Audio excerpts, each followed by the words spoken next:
जय हिंद। हम class 10th का साइंस पढ़ रहे हैं जिसमें हमारा चैप्टर चल रहा है कार्बन और उसके यौगिक, कार्बन एंड इट्स कंपाउंड। और आज हम इस चैप्टर में पढ़ेंगे IUPAC नामकरण के बारे में। इससे लड़के बहुत डरते हैं, कहें से कि उनको जल्दी आता ही नहीं, जल्दी समझ में नहीं आता है कि IUPAC नामकरण क्या है। तो देखिए IUPAC नामकरण का मतलब क्या होता है? नामकरण का मतलब होता है कि नाम रखना। जैसे अगर कोई पैदा होता है, बच्चा कोई पैदा होता है तो उसका कुंडली मिलाया जाता है, कोई चीज़ मिला करके कौनी नक्षत्र में पैदा हुआ है, ऐसे पंडित जी लोग मिलाते हैं, मुस्लिम धर्म में मौलवी लोग मिलाते हैं, और अलग अलग धर्मों में अलग अलग लोग कुंडली वगैरह सब कुछ मिला करके तब जा करके नाम रखा जाता है बच्चे का। सेम वैसे ही यहाँ पे क्या होता है, कार्बन के यौगिकों का नामकरण किया जाता है। जैसे देखिए, जैसे होता है अमोनिया, NH3 होता है, NH3 अमोनिया।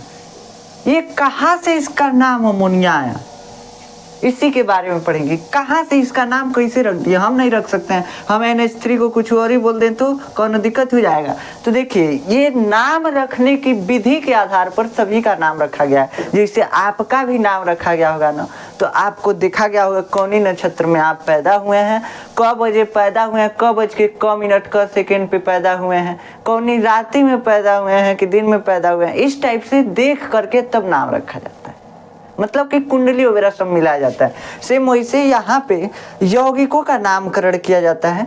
तो यौगिकों का नामकरण जो है दो तरीके से किया जाता है। एक होता है सामान्य नामकरण, जिसको हम बोलते हैं सिंपल नॉमेनक्लेचर। क्या बोलते हैं? सामान्य नामकरण, सामान्य नामकरण, जिसको हम बोलते हैं सिंपल नॉमेनक्लेचर।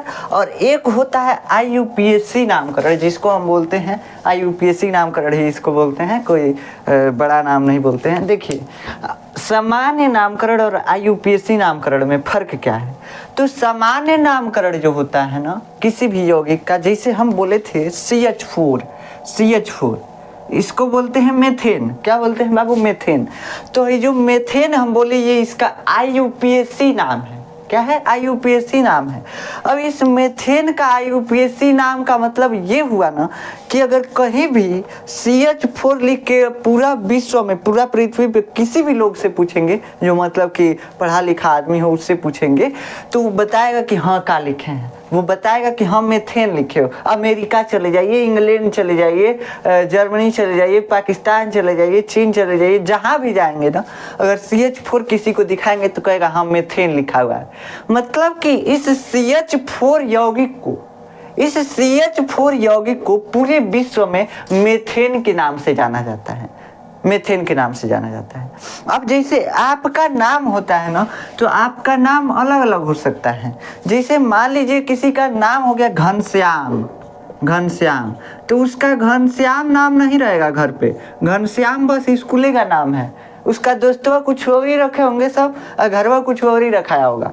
मतलब कि ये जो घनश्याम रखाया हुआ है IUPAC नाम है, मतलब ये सब कोई जानता है, लेकिन नामों बिगाड़ करके उसका नाम रखा गया है अलग अलग। जैसे आपके दोस्त अलग नाम रख देंगे, आपके घर वाले अलग नाम रख देंगे, कोई प्यार से छुटका कहेगा, कोई कहेगा पतरू, कोई बोलेगा, कोई मोटका बोलेगा, इसे कुछ बोलते हैं। तो मतलब सामान्य नाम हो गया। तो सामान्य नाम और IUPAC नाम, सामान्य नाम जो होता है, सामान्य हमारे आसपास के लोगों को ही पता होता है सामान्य नाम। और जो हमारा मेन नाम होता है वो पूरे मतलब हर जगह हमको हमारे मेन नाम से बुलाया जाता है। सेम वैसे ही यौगिक होते हैं, इनके सामान्य नाम भी होते हैं। तो सामान्य नाम जो होते हैं, उस सामान्य नाम से बस इंडिया में इसको बुलाया जा सकता है। कोई भी अगर यौगिक है उसको सामान्य नाम से बस इंडिया में बुलाया जाएगा, ठीक। अगर इसको हमको बुलाना है IUPAC नामकरण से, तो IUPAC नामकरण पूरे विश्व में जाना जाता है, पूरे विश्व में। मतलब कि अगर मेथेन बोलेंगे ना तो सब कोई समझ जाएगा हाँ ये मेथेन बोल रहा है। तो मेथेन जो है क्या है, ये IUPAC नाम है CH4 का, ठीक। तो CH4 का IUPAC नाम है मेथेन। अब एक होता है कार्बोक्सिलिक अम्ल, एक होता है ओइक अम्ल, ठीक। तो ये दो IUPAC नाम और सामान्य नाम से जाने जाते हैं, सब एक ही चीज़ है। कार्बोक्सिलिक अम्ल COOH इसी को बोलते हैं, इसी को ओइक अम्ल भी बोलते हैं, तो कोई दिक्कत नहीं है। तो देखिए, हर एक कंपाउंड का दो नाम होता है, हर एक कंपाउंड का दो नाम होता है। तो ये दो नाम जो होता है ना, एक होता है सामान्य और एक होता है IUPAC। तो सामान्य का मतलब हुआ कि हम आसपास के लोगों ने मिलकर के इस कंपाउंड का नाम रख दिया। जैसे हमको मान लीजिए कि एक चींटी का अम्ल होता है फार्मिक अम्ल, चींटी के डंक में पाया जाता है फार्मिक अम्ल, ठीक। तो अम्ल जो होता है, अम्ल क्या है, यौगिक है भाई। तो चींटी के डंक में जो फार्मिक अम्ल पाया जाता है ना, उस फार्मिक अम्ल को लैटिन भाषा के नाम पे रखा गया है फार्मिक अम्ल। अब कैसे देखिए, चींटी को क्या बोला जाता है, लैटिन भाषा में चींटी को बोला जाता है फार्मिका। चींटी मतलब फार्मिका। जैसे आप इंग्लिश में बोलेंगे एंट, एंट मतलब चींटी, वैसे इस चींटी को लैटिन भाषा में क्या बोला जाता है, फार्मिका बोला जाता है, फार्मिका। तो वैज्ञानिक सब खोजे तो देखिए चींटी से एगो अम्ल निकल रहा है, और उसी अम्ल के चलते जब ये चींटियाँ काट रही है हमको ना, तो एकदम खुजली हो जा रहा है, फूल जा रहा है। तो ये देखे कि इसका नाम क्या है, तो चींटी का नाम फार्मिका। अम्ल कहाँ से निकला, तो चींटियाँ काट रही है तो उसके डंक में है, तो उसके डंक में, इसलिए चींटी के नाम पे इसका नाम रख दिया गया फार्मिक अम्ल, फार्मिक अम्ल, ठीक। तो इस सामान्य नाम हो गया फार्मिक अम्ल, इस सामान्य नाम हो गया फार्मिक अम्ल का। अब इसका IUPAC नाम ढूंढने जाएंगे तो IUPAC नाम आपको अलग मिलेगा। ये फार्मिक अम्ल जो है बस सामान्य नाम के तौर पे रख दिया गया, जहां से मिला जैसे मिला बस रख दिए, कोई दिक्कत नहीं, ठीक। तो ये हो गया सामान्य नामकरण। जैसे अब देखिए हम एक चीज दिखा रहे हैं आपको, एक होता है CH3Cl। ये क्या है, तो इसको हम बोलेंगे मेथिल क्लोराइड। क्या बोलेंगे, मेथिल क्लोराइड। एक नाम है इसका मेथिल क्लोराइड, और दूसरा का इसका नाम है क्लोरोमेथेन। क्या नाम है, दो नाम है, एक है मेथिल क्लोराइड और दूसरा का नाम है क्लोरोमेथेन। अब देखिए इसमें जो क्लोरोमेथेन है ना, क्लोरोमेथेन ये क्या है, IUPAC नाम है, क्लोरोमेथेन IUPAC नाम है। लेकिन ये जो हम बोल रहे हैं मेथिल क्लोराइड ये क्या है, तो ये जो है बाबू ना, ये सामान्य नाम है। अब ये सामान्य नाम और IUPAC नाम में फर्क क्या है, तो देखिए सामान्य नाम का मतलब होता है कि इसको हम आसपास के लोग ही जानेंगे। जैसे हम इसका नाम जानते हैं मेथिल क्लोराइड, तो बस इंडिया में मेथिल क्लोराइड के नाम से प्रसिद्ध है, लेकिन और ही देश में जाएंगे तो इसको क्लोरोमेथेन कहना पड़ेगा, तभी आपको मिलेगा। अगर आपको मेथिल क्लोराइड चाहिए तो आप इसको क्लोरोमेथेन बोलेंगे, तभी आपको मिलेगा।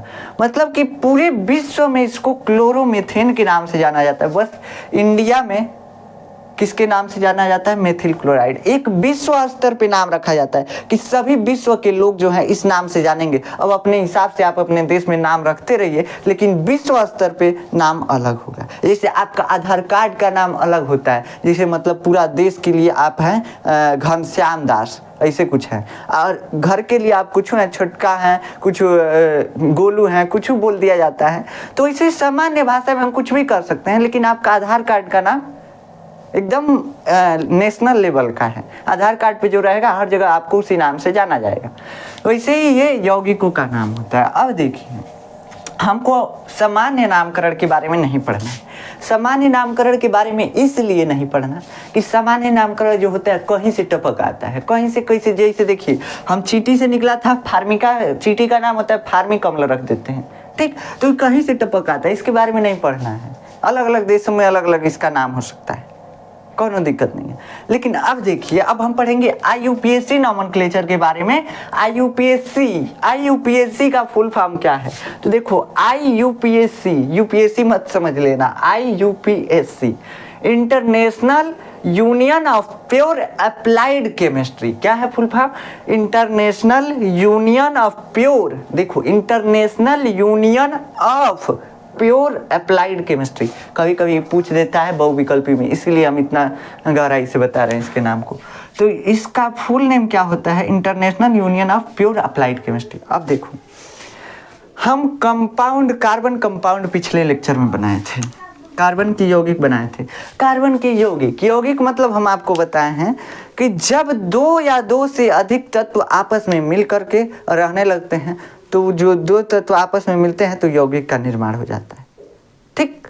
तो जैसे देखिए जब दो लोगों का शादी होता है ना तो एगो जोड़ा बन जाता है, एगो कपल बन जाता है, उसका नाम अलगे हो जाएगा, दंपति कह देंगे, मतलब नाम अलग हो गया। सेम वैसे ही जब दो परमाणु आपस में मिल जाते हैं, दो तत्वों के परमाणु आपस में मिल जाते हैं तो उसको यौगिक बोलते हैं। सेम वैसे ही कार्बन जो होता है, हम इसमें कार्बनिक कंपाउंड के बारे में पढ़ रहे हैं। अभी डिटेल से अगर आपको पढ़ना है तो पिछला लेक्चर आपको देखना पड़ेगा, तभी आपको समझ में आएगा IUPAC नाम कर रहा है, इसे समझ में आने वाला नहीं है। तो देखिए कार्बन की यौगिक बनते हैं, कार्बन और कार्बन के बीच बॉन्डिंग होती है, कार्बन से हाइड्रोजन की बॉन्डिंग होती है, कार्बन से ऑक्सीजन की बॉन्डिंग होती है। ये सब हम बता चुके हैं, बॉन्डिंग कैसे होती है, बंध कैसे बनता है, बंध क्या होता है, इस सब के बारे में बता चुके हैं ना। तो बाबू देखो हम यहाँ पे बस कंपाउंड लिखेंगे और उसका नाम बताएंगे कि कैसे नाम लिखा जाता है। तो देखिए हम बताए थे आपको कि कार्बनिक कंपाउंड जो होते हैं दो तरह के होते हैं। पहला होता है एलिफैटिक कार्बनिक यौगिक, एलिफैटिक, और दूसरा होता है एरोमेटिक कार्बनिक यौगिक, एरोमेटिक। अभी नहीं समझाएंगे, जो पिछला लेक्चर नहीं पढ़ा है वो समझ में नहीं आएगा। तो देखिए एलिफैटिक का मतलब ना कि वो कार्बन का चैन बनाते जाइए, रस्सी बनाते जाइए, ये एलिफैटिक कार्बनिक यौगिक है। इसको बैलेंस कर दीजिए। देखिए बॉन्ड में बस याद रखिएगा इतने ना, कार्बन 4 गो बंध बनाएगा, एगो कार्बन का 4 गो बॉन्ड रहेगा, एगो कार्बन के चारों ओर 4 गो डंडी खींचना है, बस इतना याद रखिएगा, आप बॉन्ड बना लेंगे। और जो डंडी खाली है उसमें हाइड्रोजन जोड़ दीजिए, बस और कुछ नहीं करना है। हाइड्रोकार्बन बनाना है, जो डंडी खाली बच रहा है उसमें हाइड्रोजन जोड़ते जाइए, ये हो गया हाइड्रोकार्बन। ठीक, आप चाहें जितना लंबा बना दें। तो देखिए एलिफैटिक कार्बनिक यौगिक कौन होते हैं, तो वे कार्बनिक यौगिक जो श्रृंखला के रूप में पाए जाते हैं, मतलब रस्सी के टाइप के एकदम स्ट्रक्चर पाया जाएगा, उसी को बोलेंगे एलिफैटिक कार्बनिक यौगिक। कितनों बढ़ान बना लीजिए, मतलब यहाँ से मान लीजिए बनाते जाइए 2 किलोमीटर बनाते जाइए, कार्बनिक यौगिक बन जाएगा, कोनो दिक्कत नहीं है। तो मतलब जो श्रृंखला के रूप में रहेगा उसको बोलेंगे एलिफैटिक। और एक होता है एरोमेटिक। एरोमेटिक जो होते हैं साइक्लिक कंपाउंड जो होते हैं एरोमेटिक होते हैं। अब साइक्लिक कंपाउंड हम क्या बोल रहे हैं, देखिए ये थोड़ा टेक्निकल लैंग्वेज हो गया साइक्लिक कंपाउंड। अब देखो ये हो गया carbon carbon carbon carbon carbon, ऐसे हो गया। मान लो 4 कार्बन 5 कार्बन है। अब ये कार्बन जो है ना आपस में अगर घुरिया के इसे बॉन्डिंग कर लें तो ये क्या बन गया, देखो ये एक रिंग टाइप का स्ट्रक्चर बन गया ना। तो जब ये रिंग यानी वलय बनाते हैं, जिस कार्बनिक कंपाउंड में वलय का निर्माण हो जाता है वो होता है एरोमेटिक। क्या होता है, एरोमेटिक। एरोमेटिक कार्बनिक कंपाउंड क्या होते हैं, तो बाबू जिसमें वलय का निर्माण यानी रिंग का निर्माण हो जाएगा। देखो रिंग से याद रखना, रिंग का निर्माण हो जाएगा। किसी को रिंग पहनाते हो, रिंग गिफ्ट करते हो, सगाई होता है तो देखे है ना, तो उसी में रिंग टाइप का स्ट्रक्चर, अगर कार्बनिक कंपाउंड में रिंग टाइप का स्ट्रक्चर हो तो वो होगा एरोमेटिक कार्बनिक यौगिक। एरोमेटिक, देखिए यहाँ पे एरोमेटिक कार्बनिक यौगिक। तो अब आपको इतना समझ में आया कि एलिफैटिक और एरोमेटिक क्या है। अब हम कार्बनिक कंपाउंड लिखते हैं। देखिए कार्बनिक कंपाउंड तो आपको समझ में आ गया कि एक कार्बन का 4 बॉन्ड होता है। इससे एक कार्बन ऐसे जुड़ गया, एक ऐसे, 4 बॉन्ड बना दीजिए, हो गया, ये कार्बनिक कंपाउंड बन गया। आप चाहें जैसे बनाए, बस 4 गो बॉन्ड सभी कार्बन का कंप्लीट होना चाहिए और कुछ नहीं। ठीक, ये कार्बनिक कंपाउंड हो गया। अब इसका हम नामकरण करेंगे, नामकरण। तो बाबू देखो हम इसमें देख रहे हैं कि जितना लंबा करते जा रहे हैं उतना ज़्यादा कार्बन जोड़ना पड़ रहा है। तो हम पहले सबसे छोटका का नामकरण सीखते हैं, सबसे छोटका का, जिसमें एगो कार्बन हो, केवल और केवल एगो।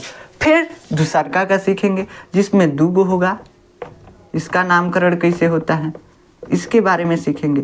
फिर तीसरका का सीखेंगे जिसमें 3 गो कार्बन होता है। फिर चौथे का सीखेंगे, ऐसे मतलब देखेंगे। तो देखिए अब इसमें नामकरण जो होता है ना, IUPAC नामकरण करने के लिए सबसे पहले आपको गिनती आना चाहिए। तो आप कहेंगे गिनती कौन बड़का भारी चीज़ है, तो देखो बाबू है जो हम लोग का गिनती है वो नहीं, एक गिनती होता है ग्रीक भाषा का। तो ग्रीक भाषा में आपको 1 से 10 तक की गिनती आनी चाहिए। तो ग्रीक भाषा का गिनती हम लिख दिए हैं। देखिए ग्रीक भाषा में 1 को बोलते हैं मेथ, 2 को बोलते हैं एथ, 3 को बोलते हैं प्रोप, 4 को बोलते हैं ब्यूट, 5 को बोलते हैं पेंट, 6 को बोलते हैं हेक्स, 7 को बोलते हैं हेप्ट, 8 को बोलते हैं आक्ट, 9 को बोलते हैं नॉन और 10 को बोलते हैं डिक। तो 10 तक आपको ये ग्रीक भाषा की गिनती याद होनी चाहिए। आपको यहाँ पे ग्रीक भाषा की गिनती 10 तक याद होनी चाहिए। याद कर लो, अभी याद करो। Meth, eth, prop, but, pent, hex, hept, oct, non और डेक। याद करिए, meth, eth, prop, but, pent, hex, hept, oct, non और डेक। क्या याद करेंगे? Meth, eth, prop, but, pent, hex, hept, oct, non, dec. 10 तक याद कर लिए। तो 10 तक अगर आप याद कर लिए, गिनती नहीं है ग्रीक भाषा का, तो आप पूरा जितना भी होगा ना सबका नामकरण कर देंगे। कहाँ से कि आपके सिलेबस में 10 को कार्बन से ज़्यादा जोड़वे नहीं करेगा। ठीक, तो इसलिए हम यहाँ पे इसका नामकरण करना सीख जाएंगे। तो देखिए, ये गिनती जो है ना, ये गिनती इसको बोलते हैं अल्क नेम। जैसे एक का हम ग्रीक भाषा में नाम रख दिए मेथ, तो ये नाम क्या है? अल्क नेम है। इसका नाम क्या होता है? Alk name. अल्क नेम क्या है? 1 2 3 4 5 6 7 8 को हम बोलते हैं meth, eth, prop, but, pent, hex, hept, oct, non, dec. ठीक, 10 तक हम गिनती याद करते हैं। अब दूसरा चीज होता है, एक होता है बॉन्ड नेम।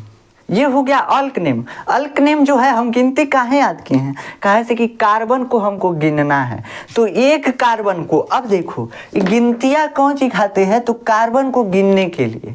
गिनती कौन सिखाती है? तो कार्बन को गिनने के लिए। अब इसमें कार्बन को, एक कार्बन जिस कंपाउंड में रहेगा उसमें लगाएंगे मेथ। एक कार्बन के लिए मेथ। अगर 2 कार्बन वाला कंपाउंड है तो एथ। देखो इसमें 2 कार्बन दिख रहा है यानी एथ, इसमें 3 कार्बन दिख रहा है यानी प्रोप। ठीक, तो ऐसे ही लगाना। एक का मतलब कि कार्बन, देखो जिस कंपाउंड में, जिस कार्बनिक कंपाउंड में 1 कार्बन होगा, जिस कार्बनिक यौगिक में 1 कार्बन होगा उसको बोलेंगे मेथ, 2 होगा उसको बोलेंगे एथ, 3 होगा उसमें बोलेंगे प्रोप। ऐसे मतलब लिखते जाएंगे। अब देखिए आसान होता जाएगा। अब इसको बोलते हैं meth, eth, prop, but, pent, hex, hept, oct, non, dec को हम बोलते हैं अल्क नेम। क्या बोलते हैं? Alk name. अब एक होता है बॉन्ड नेम। क्या होता है? Bond name. देखो हम बताए हैं कि कार्बन और कार्बन के बीच 3 तरह से बॉन्डिंग हो सकती है। कार्बन और कार्बन के बीच सिंगल बॉन्ड भी बन सकता है, कार्बन और कार्बन के बीच डबल बॉन्ड भी बन सकता है, और कार्बन और कार्बन के बीच ट्रिपल बॉन्ड भी बन सकता है। मतलब 3 तरह के बॉन्डिंग हो सकते हैं कार्बन में। एक तो सिंगल बॉन्ड, एक हो सकता है डबल बॉन्ड, और एक हो सकता है ट्रिपल बॉन्ड। ठीक, 3 तरह से। अब होता यह है कि हम क्या करते हैं, हम सबका नाम रख दिए। क्या किए? जब कार्बन और कार्बन के बीच सिंगल बॉन्ड रहेगा तो हम उस बॉन्ड का नाम रखेंगे एन। क्या रखेंगे? एन। देखो ये सिंगल बॉन्ड है ना, इस बॉन्ड का नाम क्या रख दिए? एन रख दिए, एन रख दिए। ठीक, अब देखो अगर डबल बॉन्ड है ना तो उस बॉन्ड का नाम रख दिए इन। अब डबल बॉन्ड लंबा नाम पड़ रहा है, देख रहे हो, double bond, single bond, triple bond, लंबा लंबा नाम है, इसलिए इसका नाम क्या रख दिए? सिंगल बॉन्ड है एन, डबल बॉन्ड है इन, और ट्रिपल बॉन्ड है आइन। क्या बोले? आइन। तो 3 को नाम याद रख लेना, एन, इन, आइन।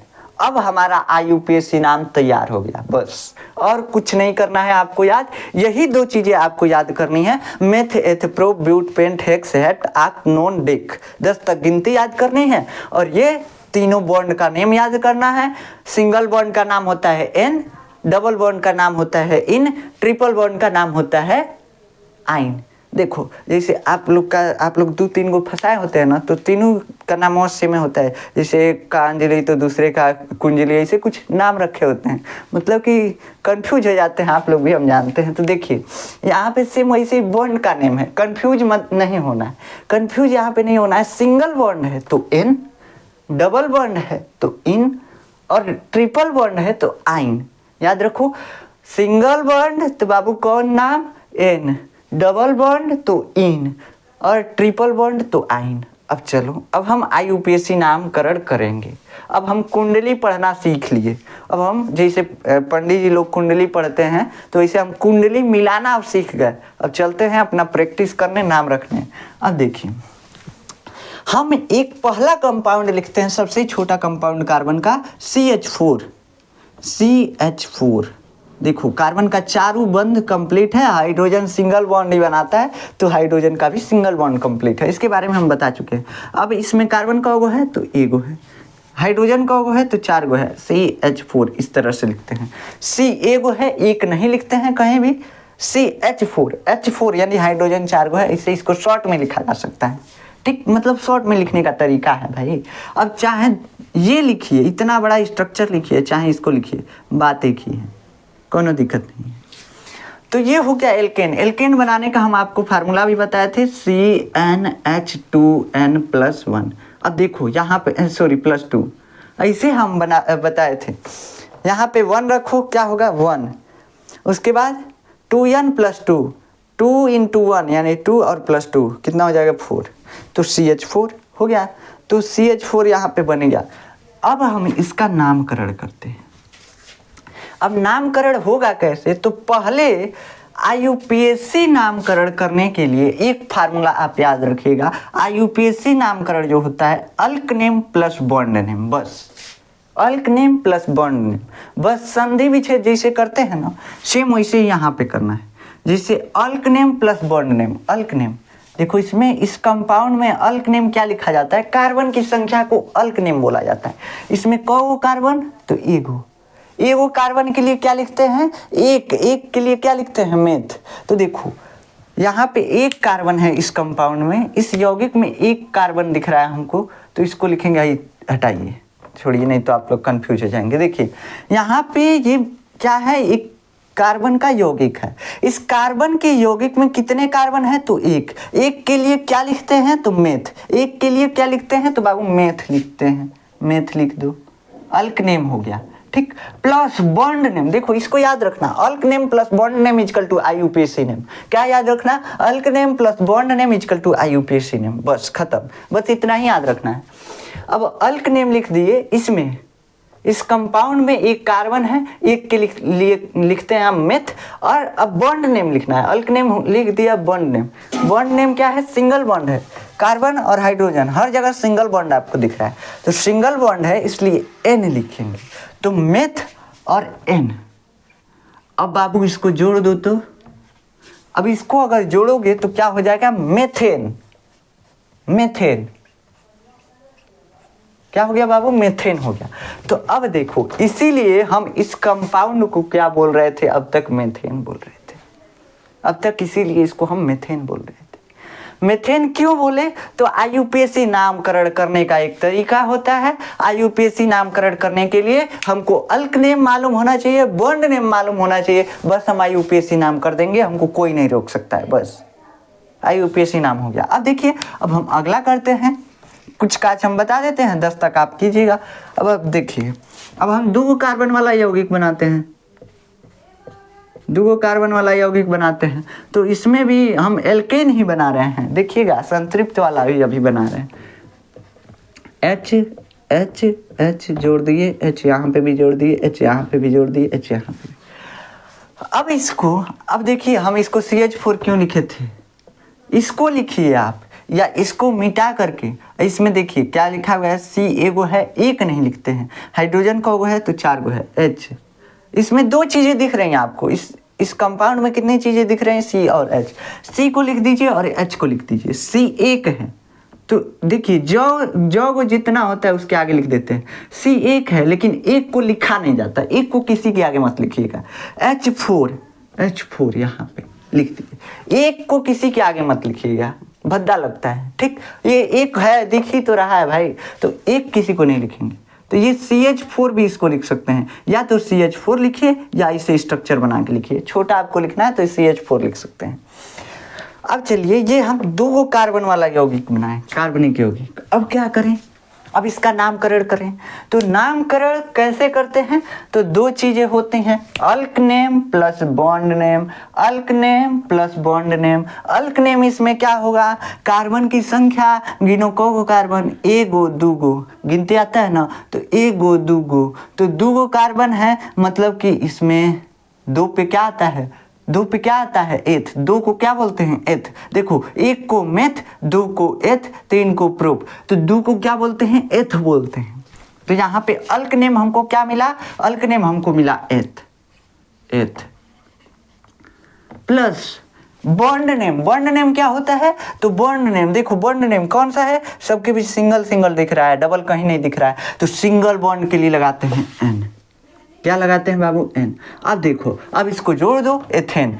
ए जो है ना, इसको ए की मात्रा में लगाना, एथेन एथेन एथेन। ठीक, सॉरी देखिए यहाँ पे ए पहले से नहीं होता है, यहाँ पे हम थोड़ा सा गलत कर दिए हैं। एथ ऐसे लिखा जाता है, एथ लिखने में गलत किए थे तो उसके लिए सॉरी। देखिए एथ ऐसे लिखा जाता है, एथेन। क्या हो गया? एथेन हो, एथेन क्या हो गया? एथेन। अब देखो C2 और H क्या हो गया? 6। इसको लिख सकते हैं। इसको अगर आपको शॉर्ट में लिखना है तो C लिख दीजिए, H लिख दीजिए। दुइयों को चीज़ दिख रहा है, कार्बन और हाइड्रोजन। कौका को है तो C 1 और 2 इसे शॉर्ट में लिखा जाता है, H 1 2 3 4 5 6 तो H 6 ऐसे शॉर्ट में लिख सकते हैं इसको, कोई दिक्कत नहीं। इसका नाम क्या हो गया? एथेन हो गया। वैसे ही 3 गो कार्बन वाला बनाओ तो 3 गो कार्बन C 3 गो कार्बन। अभी कहेंगे आप डबल बॉन्ड काहे नहीं ले आ रहे हैं? ला रहे हैं, घबराइए मत। देखिए यहाँ पे हम क्या किए, 3 गो कार्बन वाला एक यौगिक बनाए। अब इसमें क्या किए, इसका हमको नाम लिखना है। तो देखो पहले क्या होता है IUPAC नाम में, IUPAC नाम में अल्क नेम। अल्क नेम क्या होता है? कार्बन की संख्या। कार्बन की संख्या 1 2 3, 3 गो है, 3 को क्या लिखते हैं? प्रोप लिखते हैं। 3 को क्या लिखते हैं? प्रोप लिखते हैं। तो अल्क नेम हमको मिल गया प्रोप, प्रोप। और plus bond name. Bond name क्या होता है बाबू? बॉन्ड नेम देखो ध्यान से, तुरंत आ जाएगा। बॉन्ड नेम क्या होता है? कैसा बॉन्ड है? सिंगल सिंगल है, कहीं डबल नहीं दिख रहा है, कहीं डबल नहीं दिख रहा है, तो सिंगल बॉन्ड है, इसलिए एन लगाते हैं। क्या लगाते हैं? एन लगाते हैं। सिंगल बॉन्ड के लिए एन लगाते हैं।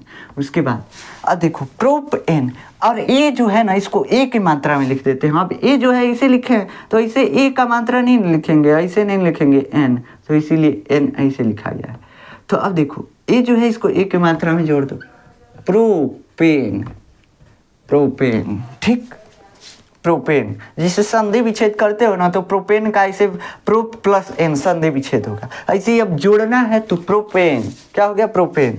अब देखो ऐसे ही 4 कार्बन वाला बना दो। हम 4 तक बना दिए, अब इसके बाद देखिए अब नहीं बनाएंगे, 4 तक बना दे रहे हैं। अब देखिए अब आ गया 4 कार्बन वाला यौगिक। अब इसका नामकरण कैसे करेंगे? तो इसका भी नामकरण सेम वैसे करेंगे। IUPAC नाम इक्वल टू क्या होता है? Alk name plus bond name, alk name plus bond name. Alk name क्या होता है? कार्बन की संख्या। कार्बन की संख्या का हुआ 1 2 3 4। 4 के लिए क्या लिखते हैं? ब्यूट। देखो एक टेबल साइड में लिख लेना और उसके बाद नामकरण करना। 4 के लिए क्या लिखते हैं? ब्यूट। याद नहीं करना पड़ेगा, जब नामकरण आप करोगे ना 1 से लेकर 10 तक सब याद हो जाएगा, एक को बाकी नहीं रहेगा। 4 के लिए ब्यूट तो लिखो, तो 4 के लिए ब्यूट लिखेंगे तो ब्यूट लिखें तो ब्यूट। और उसके बाद क्या होता है? अल्क नेम तो हो गया ब्यूट, अब प्लस क्या होता है? Bond name. बॉन्ड नेम का बॉन्ड नेम तो सिंगल बॉन्ड दिख रहा है, यहाँ पे सब सिंगल बॉन्ड है, ऐसे डबल तो कहीं नहीं दिख रहा है किसी को ना। तो देखिए ये डबल बॉन्ड नहीं है इसमें, अगर किसी को दिख रहा है तो बाबू आंखी में रोग है, दिखाओ। यहाँ पे सिंगल बॉन्ड है, सिंगल बॉन्ड का मतलब एन, सिंगल बॉन्ड का नाम क्या होता है? एन, तो एन लिख दिए एन। ठीक, अब क्या हो गया? ये ब्यूटेन। देखो एन ब्यूटेन, क्या हो गया? Butane, butane. तो इसका नाम ब्यूटेन हो गया। ऐसे ही अगला आएगा 5 कार्बन वाला, तो 5 कार्बन वाला बनाना। तो 5 कार्बन वाले को क्या बोलेंगे? पेंटेन। 6 कार्बन वाले को हेक्सेन। 7 कार्बन वाले को हेप्टेन। 8 कार्बन वाले को ऑक्टेन। 9 कार्बन वाले को नोनेन और 10 कार्बन वाले को डेकेन। ठीक, बस ऐसे लिख दीजिएगा। आप 10 तक लिख देंगे तो बहुत है। अब चलिए अब हम डबल बॉन्ड की तरफ चलते हैं, लेकिन फिर एक चीज़ अब आपको और बता दें, एक चीज़ और आपको बता दे रहे हैं। सॉरी, हम स्क्रीनशॉट लेने के लिए नहीं रुके, भूल गए हैं इसीलिए। अब चलिए आप पीछे कर करके और स्क्रीनशॉट ले लीजिएगा। अब देखिए यहाँ पे हम अब एक चीज़ और बताते हैं। हम तो अब तक कैसा नामकरण कर रहे थे बाबू? श्रृंखला का नामकरण कर रहे थे, मतलब कि एलिफैटिक यौगिक का नामकरण कर रहे थे। सिंगल बॉन्ड में एलिफैटिक यौगिक का नामकरण कर रहे थे। एलिफैटिक मतलब एकदम लरी टाइप का रहेगा, श्रृंखला चैन बना रहेगा कार्बन का, चैन का ही हम नामकरण किए। अब हम एरोमेटिक का करें, थोड़ा एरोमेटिक का करके देखें कैसे होता है। तो बाबू देखो एरोमेटिक कार्बनिक यौगिक का थोड़ा नामकरण हम कर ले तो कैसे होगा? यहाँ पे सी सी सी, 3 गो से कम एरोमेटिक बनाने के लिए, देखो याद रखना, एरोमेटिक कार्बनिक यौगिक बनाने के लिए कम से कम 3 गो तो कार्बन चाहिए, कम से कम 3 गो, उससे ज्यादा कितना हुआ आप ले सकते हैं, 3 गो कार्बन हमको चाहिए। का है, और देखो मान लो कार्बन 2 गो लेते तो बनता ही साइक्लिक, बनता नहीं बनता है, तो ये साइक्लिक नहीं बन सकता है, तो 3 गो चाहिए। अब कार्बन कार्बन के बीच यहाँ पे सिंगल बॉन्ड डाल दो, कैसे कि हम एल्केन बना रहे हैं। अभी पहला हम एन वाला सीख रहे हैं, सिंगल बॉन्ड वाला, फिर डबल बॉन्ड वाला देखेंगे। अब बॉन्डिंग पूरा कर दो, सभी कार्बन का देखो कितना बंद, इसका 1 और 2 बंद, इस कार्बन का 1 और 2 बंद, इस कार्बन का 1 और 2 बंद, ठीक।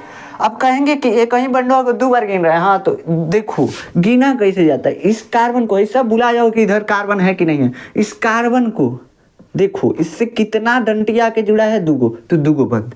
इस कार्बन को देखो, इस कार्बन से कौ गो डंटी आके जुड़ा है, 2 गो, तो 2 गो बंद। इस कार्बन को देखो, इस कार्बन से कितना डंटी आके जुड़ा है, तो 2 गो, तो 2 गो बंद बन चुका है, ठीक। अब ये कार्बन में 2 गो बंद बन चुका है। कार्बन कितना बंद बनाता है, तो 4 ठे बंद बनाता है, तो यानी सभी कार्बन का 2 बंद खाली है। याद रखना, कार्बन कभी भी 4 गो बंद बनाता है, लेकिन अभी 2 बंद ही बना है, 4 गो बंद खाली है, और इस 4 गो बंद में जुड़ेगा हाइड्रोजन। हाइड्रोजन हर जगह बस हाइड्रोजन जोड़ दीजिए, हो गया कार्बन का बॉन्डिंग पूरा हो गया। अब इसका नामकरण हम करें तो नामकरण इसका कैसे करेंगे, इसका नामकरण कैसे करेंगे, देखो ये भी एल्केन है, ये भी एल्केन ही है। देखिए जिसमें सिंगल बॉन्ड होता है उसको एल्केन बोलते हैं। हम आपको बताए थे कि एलिफैटिक में एक आता है एल्केन, उसके बाद एरोमेटिक में भी होता है, मतलब दोनों में क्या होता है, एल्केन होता है, एल्कीन होता है और एल्काइन होता है। 3 तरह के ही होते हैं, एल्केन, एल्कीन और एल्काइन, जिसमें सिंगल बॉन्ड एल्केन, जिसमें डबल बॉन्ड एल्कीन और जिसमें ट्रिपल बॉन्ड एल्काइन। देखो आइन कहाँ से आया था, एल्काइन, एल्काइन आइन यहीं से आया था, और डबल बॉन्ड इन यानी एल्कीन कहाँ से आया था, इन, ठीक, यहाँ से इन आया था, सिंगल बॉन्ड में एन यहीं से आया था। अब देखो ये क्या है, साइक्लिक कंपाउंड है। अब कहेंगे कि हम तो उसमें चैन गिन रहे थे, और चैन का नाम लिख रहे थे, इसको कैसे लिखें, तो इसका भी IUPAC नाम सेम लिखा जाएगा। कहीं से गिनो, 1 2 3 गो कार्बन है, बस 3 गो कार्बन है, हमको कुछ नहीं करना है, 1 लगाते हैं इसमें, IUPAC नाम में 1 जोड़ देते हैं, सफिक्स यानी कि पूर्व लग्न, जिसको बोलते हैं पूर्व लग्न, हिंदी में क्या बोलते हैं, पूर्व लग्न। देखिए ऐसे ही लिख देते हैं, पूर्व लग्न। अब आपका लगन नहीं हो रहा है, पूर्व लग्न मतलब पहले लगने वाला शब्द होता है पूर्व लग्न। फिर उसके बाद जो है वही same, alk name plus bond name, alk name plus bond name. अब इसमें पूर्व लग्न क्या लगाएंगे, तो इसका नाम लिखते हैं, इस कंपाउंड का नाम लिखते हैं। इस कंपाउंड का नाम क्या है, तो इस कंपाउंड के नाम को लिखने के लिए हमको पूर्व लग्न लगाना पड़ेगा।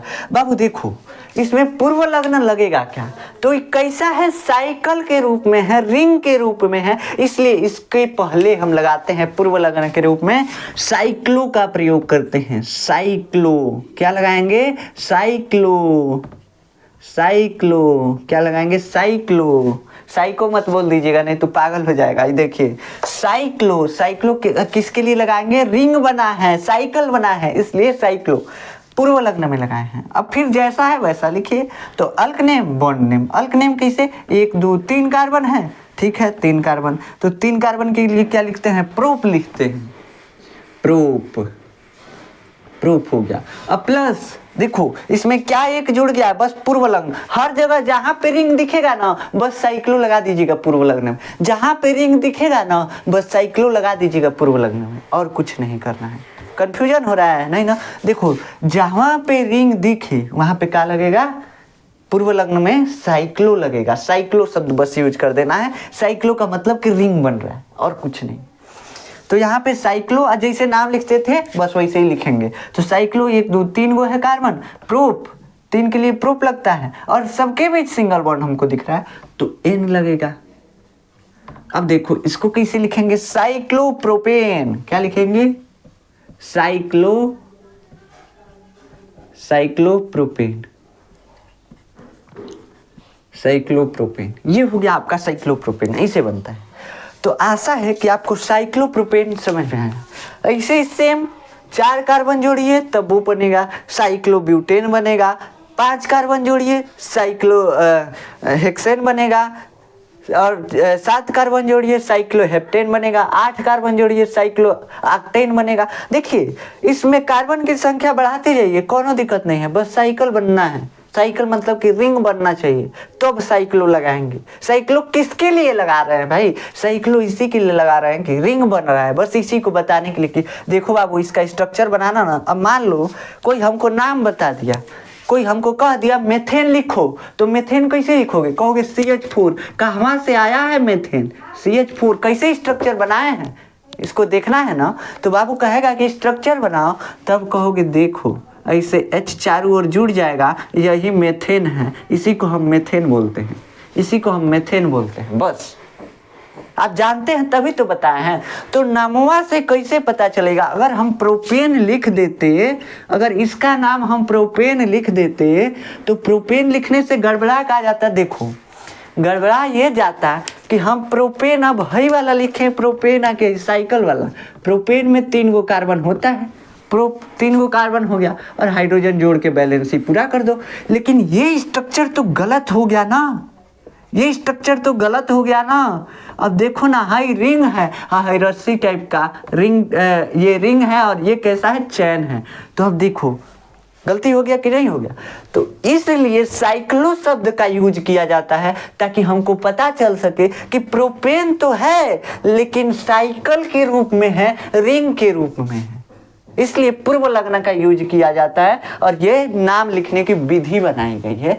पूरे विश्व स्तर पे ऐसे ही नाम लिखा जाता है। वैज्ञानिक सब जुटे, देखो झगड़ा हो रहा था, कोई इसको मेथेन बोल रहा था, कोई कह रहा था नहीं CH4 है, कोई कुछ कह रहा था, कोई कुछ कह रहा था, झगड़ा हो रहा था। तो कहे कि हम सब लोग जुटते हैं, अलग अलग देश के वैज्ञानिक जुटे और कहे देखो एक होगा IUPAC नाम, international union of pure applied chemistry जिसका नाम होगा, और हम ये इसका नाम रखेंगे। ये क्या है? एक संस्था है IUPAC ने, ये सभी यौगिकों का नाम रखती है, ठीक। IUPAC नाम रखती है पूरे विश्व स्तर पे। तो ये कहे कि हम नाम रखने की एक विधि बनाएंगे कार्बनिक यौगिक में, और वो विधि यही होगा कि हम एक गिनती दे रहे हैं उसको आप याद कर लीजिए, और बॉन्ड का नेम दे रहे हैं उसको याद कर लीजिए। आप भी नाम लिखना सीख जाएंगे। हम नाम लिखने की विधि बना दे रहे हैं और यही वो विधि है जिससे हम कार्बनिक यौगिकों का IUPAC नामकरण करते हैं, ठीक। तो आशा है कि आपको समझ में आया। ये साइक्लोप्रोपेन और प्रोपेन, क्यों प्रोपेन इसको नहीं लिख रहे हैं? प्रोपेन इसलिए नहीं लिख रहे हैं, आखिर हम प्रोपेन अगर लिख दें तो कौन सा प्रोपेन बनाएंगे? रिंग वाला बनाएंगे कि चैन वाला बनाएंगे? इसी में कंफ्यूज हो जाएंगे। इसलिए पहले साइक्लो लिखा होगा तो रिंग वाला बनाएंगे, और साइक्लो नहीं है तो चैन वाला बनाएंगे। नाम से हमको पता चल जाएगा कैसा हमको प्रोपेन बनाना है, इसीलिए हम यहाँ पे साइक्लो शब्द का यूज किए। अब ऐसे ही आप चाहें तो साइक्लो ब्यूटेन बना सकते हैं। कैसे साइक्लो ब्यूटेन बनेगा? देखो 3 कार्बन पहले से जुड़ा है, एगो कार्बन और ही जोड़ दो, ठीक, एगो कार्बन और ही जोड़ दो, हाइड्रोजन इसमें भी 2 जोड़ दो। अब देखो अभी सभी कार्बन का 4 बॉन्ड पूरा है। इसका देखो 1 2 3 4, इसका देखो 1 2 3 4, इसका भी देखो 2 2 4, इसका भी 2 2 4, मतलब सभी कार्बन का 4 बॉन्ड पूरा है, हाइड्रोजन का 1 बॉन्ड पूरा है, सबका बॉन्ड पूरा है। अभी भी ये रिंग टाइप का स्ट्रक्चर है, अभी भी वलय बन रहा है, अभी भी वलय बन रहा है, मतलब इसमें भी लगाएंगे साइक्लो। अब देखो इसको क्या लिखेंगे? साइक्लो, और इसमें क्या आ गया? 4 गो कार्बन आ गया, बस अल्क नेम बदल जाएगा। अल्क नेम क्या बदलेगा? देखो अल्क नेम क्या बदलेगा? 1 2 3 4 ब्यूट। 4 के लिए क्या है यहाँ पे? 4 के लिए ब्यूट। देखो ब्यूट साइकिल के रूप में है, साइक्लो लगा दिए। और उसके बाद है ब्यूट कौन सी है? ब्यूट अल्क नेम है। अल्क नेम ये बताता है कि इस कंपाउंड में कितने कार्बन हैं, कितने कार्बन लगा करके हमको ये कंपाउंड बनाना है, ठीक। तो ये यहाँ पे हो गया ब्यूट। तो साइक्लोब्यूटेन, यहाँ पे आप नाम लिखेंगे तो हो जाएगा साइक्लोब्यूटेन। ब्यूटेन, ये हो गया साइक्लोब्यूटेन। तो ऐसे आप साइक्लोब्यूटेन, साइक्लोपेंटेन, साइक्लोहेक्सेन, साइक्लोहेप्टेन सब बना सकते हैं। 10 तक बना दीजिएगा इसको भी। तो अब हम इसके आगे नहीं पढ़ाएंगे, कहाँ से कि आप हो जाएंगे कंफ्यूज। वैसे हम डबल वाला भी पढ़ा दें, लेकिन कोई ज़रूरत नहीं है, पढ़ाएंगे तो आप कंफ्यूज हो जाएंगे, भुला जाएंगे, हमारे पढ़ाने से कोई फ़ायदा होगा नहीं। तो बस आज के लिए इतना ही काफ़ी है। अब अगर आपको इसका नोट्स चाहिए तो आप जाकर देखेंगे डिस्क्रिप्शन में आपको नोट्स मिल जाएगा, लेकिन इसका नोट्स हम कहेंगे आप डाउनलोड मत कीजिएगा, डाउनलोड भी नहीं कीजिएगा, ये अपने मन से आपको लिखना पड़ेगा। अल्क नेम, बस यही दो चीज़ तो इसमें लिखने वाला ही है, meth eth prop but pent hex hept oct non dec, और ये लिखना है बॉन्ड नेम, बस यही दो चीज़ें लिखनी है और कुछ लिखना ही नहीं है, समझ रहे हैं ना। तो यही दो चीज़ों से हम IUPAC नामकरण कर रहे हैं। IUPAC नामकरण का formula alk name plus bond name. ऐसे अगर साइकिल के रूप में आएगा तो पूर्व लग्न plus alk name plus bond name. अभी आएगा पूर्व लग्न यहाँ पे लिख दिए हैं, यहाँ पे सफिक्स, यहाँ पे प्रीफिक्स होता है, ठीक, सॉरी यहाँ पे देखिए इसको प्रीफिक्स बोलते हैं, पूर्व लग्न को, सॉरी पूर्व लग्न को हम बोलते हैं प्रीफिक्स, और यहाँ पे अनुलग्न होता है जिसको हम सफिक्स बोलते हैं। तो अभी एक और चीज जुड़ेगा, अनुलग्न, जानते हैं कब जुड़ेगा? लास्ट में जब क्रियात्मक समूह वगैरह आएंगे, अभी नहीं, अभी कंफ्यूज मत होइए, बस जितना पढ़ाए हैं उतना ही आप लिखिए। इसके बाद जब हम आगे धीरे धीरे स्टेप वाइज आपको बढ़ाएंगे तभी जाकर के आपको समझ में आएगा। ऐसे हम मान लीजिए एक ही बार साइक्लो वाला लिया होते तो आपको समझ में आया होता, नहीं। कहेंगे कि साइक्लोब्यूटेन कहाँ से बन रहा है, कहाँ साइक्लो लगा रहे हैं, पूछते आप, इसलिए हम पहले रिंग वाला लाए हैं, उसमें भी सॉरी पहले चैन वाला लाए हैं, उसमें भी पहले एक कार्बन वाला सिंपल वाला लाए हैं कि आपको समझ में आए, ठीक। तो अगर हम आपको एक ही बार बता दें तो समझ में नहीं आएगा, इसलिए हम कह रहे हैं कि आप यहीं पे 10 तक अभी तुरंत वीडियो देखे हैं, हो सकता है 10 मिनट आराम कीजिए, 20 मिनट आराम कीजिए, यार 5 मिनट आराम कर लोगे बहुत ज़्यादा है, लेकिन हम 20 मिनट, आधा घंटा, 1 घंटा, चलो 1 घंटा आराम कर करके, और उसके बाद पूरा 10 तक चैन वाला लिखिए और 10 तक ये साइकिल वाला लिखिए, रिंग वाला लिखिए, तब जा करके आपको अच्छे से समझ में आएगा, याद हो भी जाएगा। ये टेबल हम गारंटी दे रहे हैं, 10 तक ये दोनों लिख देंगे ना, ये टेबल आपको याद हो जाएगा, मेथेथ prop but pent hex hept oct non और डेक, ये पूरा याद हो जाएगा। तो आशा है कि आप ये करेंगे, हम इस पे आशा करते हैं, आप लोग देखिएगा। मिलते हैं नेक्स्ट लेक्चर में, तब तक के लिए जय हिंद।